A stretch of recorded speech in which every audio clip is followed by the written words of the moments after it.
আমাদের বাড়িতে কোনো শুভ অনুষ্ঠান থাকলে আমরা আমাদের নতুন পুরনো সব স্টাফদেরকেই এমনকি মেয়েদেরকেও ইনভাইট করি। তাই বলছি ওকে বলুন আমার বিয়ে কদিন যেন থেকে যায়। আমি না আমার আমার মা চাইছে তাই।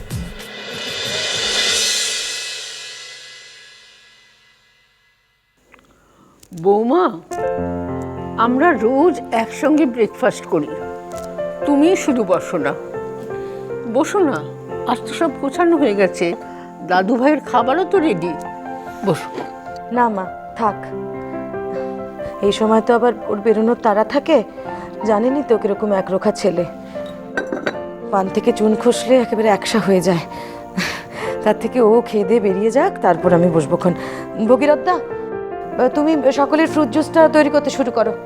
হ্যাঁ বৌদি, তৈরি করছি। কিন্তু বৌদি, আসল কথাটা বললেন না তো। আসল কথা? আসল কথা আবার কি? বারে, আপনি যে আর সবার মতো ওই গুছিয়ে ব্রেকফাস্ট করেন না, ওই কাজ করতে করতে যেটুকু মুখে দেন ব্যাস ওতেই খাওয়া হয়ে যায়। আর অর্ধেক দিন তো উপোসই থাকেন। ভগীরথদা, তোমাকে যে কাজটা করতে বলেছি সেটা করো না। সবসময় কাজ না করে আমার পেছনে পড়ে থেকো না তো। জুসটা তাড়াতাড়ি বানাও। সে আপনি আমাকে যতই বকা দিন বৌদি, এতগুলো বছর ধরে তো দেখছি আপনাকে। কি যে তুমি রোজ এত উপোস করো, আমি কিন্তু এর কোনো মানে খুঁজে পাই না জয়াদি। একজনের কাজের মানে কি সব সময় আরেকজন খুঁজে পায় কুহিলে? এই যেমন ধরো না, তুমি যে পার্টি করো, লেট নাইট করো, আমি তো এর মানে খুঁজে পাই না। সব কথার মানে খোঁজার চেষ্টাও করো না কুহেলি। যার যেটা ভালো লাগে আর যার যেটা অভ্যাস। আমার যেমন উপোস করতে ভালো লাগে, আমার ঠাকুর দেবতা নিয়ে থাকতে ভালো লাগে, এসবের মধ্যে কোনো মানে টানে নেই। Hello everybody.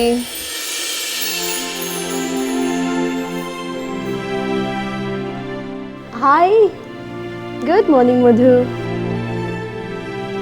Good morning aunty.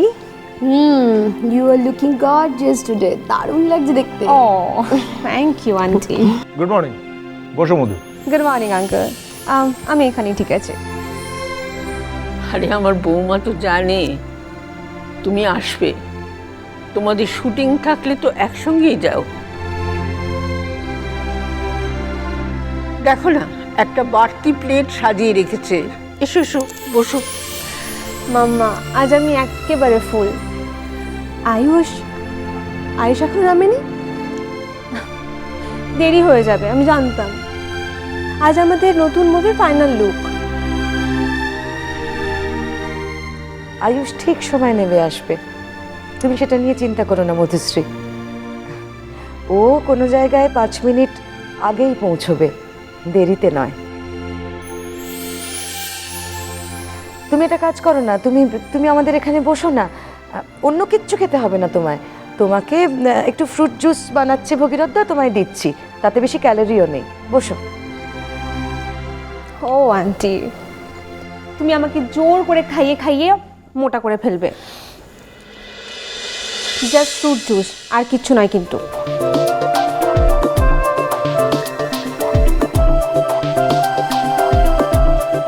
Good morning.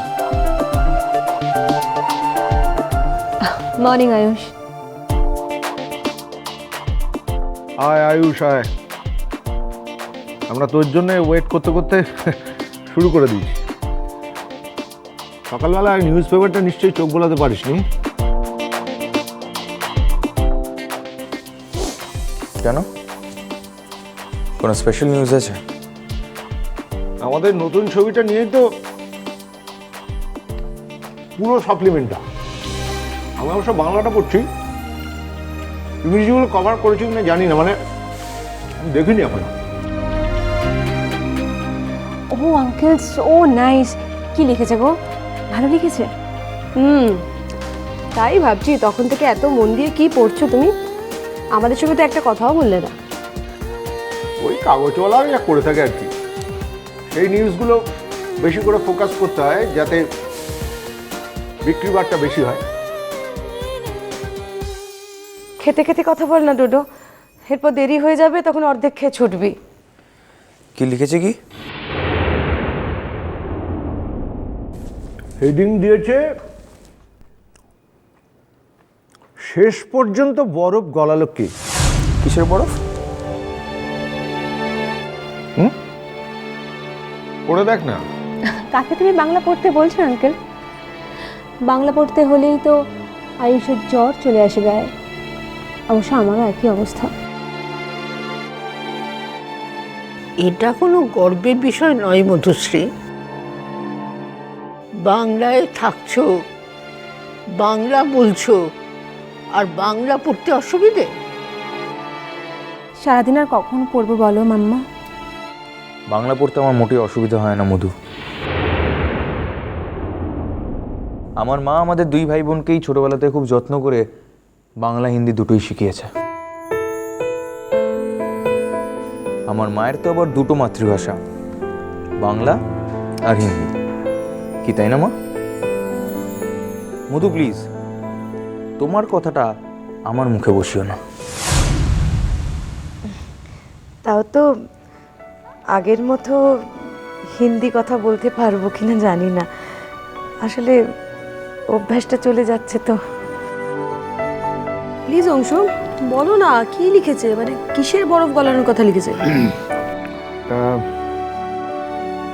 বৌদি, হ্যাঁ গো,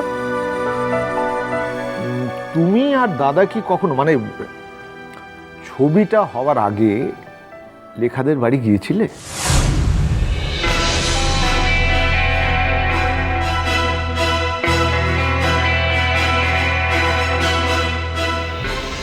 আমি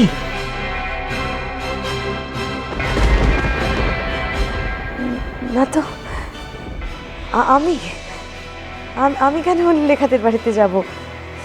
যাইনি তো। তেমনই কিছু লিখেছে নাকি?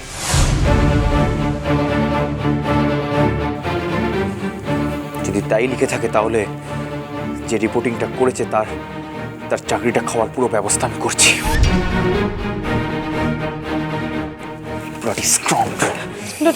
টেবিল ছেড়ে উঠলি কথা। কাকামণি, তুমি কি একটু পড়তে পারবে? না হলে আমায় দাও, আমি পড়ছি।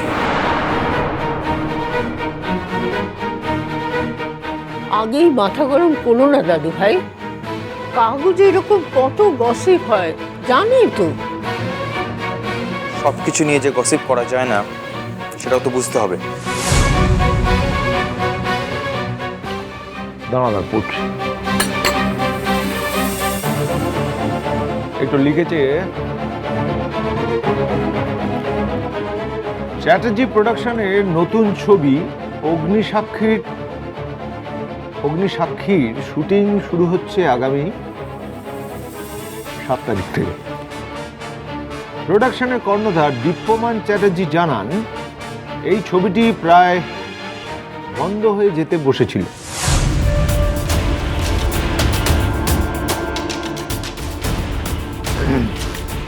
অনেক বাধা বিপত্তি পেরিয়ে ছবিটা শুরু হতে যাচ্ছে।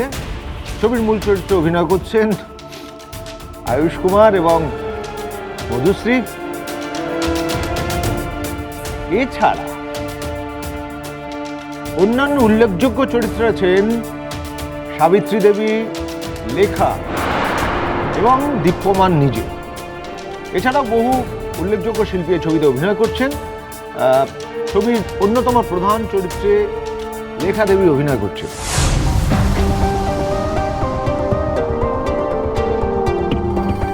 তাঁর কথায়, মানে লেখা বলছে আর কি, তাঁর কথায় এই ছবিটা না করার সিদ্ধান্ত যখন পাকা হয়ে গিয়েছিল,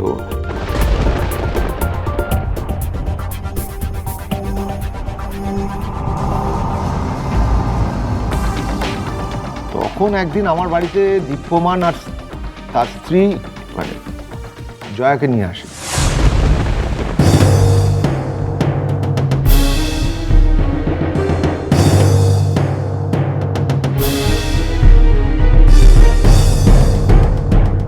এবং মূলত জয়ার অনুরোধেই এই ছবিটা করতে আমি রাজি হই।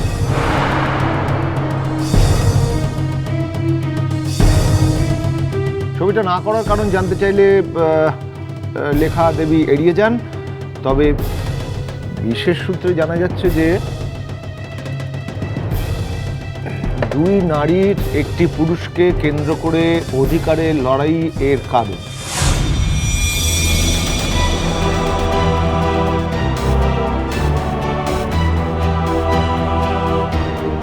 প্রোডাকশনের পক্ষে শ্রী শেখর চক্রবর্তী জানান, এমন সম্ভাবনাময় একটি ছবি বন্ধ হয়ে যেতে বসেছিল বলে আমরা খুবই মুশকিলে পড়েছিলাম। তবে শেষ পর্যন্ত বৌদির, এখানে আমার ব্র্যাকেটে দিয়েছি, জয়া দেবী, তবে শেষ পর্যন্ত বৌদির ঐকান্তিক চেষ্টায় ছবিটা আলোর মুখ দেখতে চলেছে।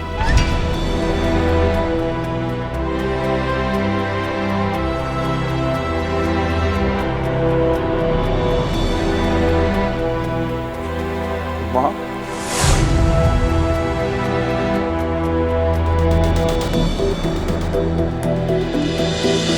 চোখের তারা তুই, চলো চলো চলো চলো চলো পাল্টাই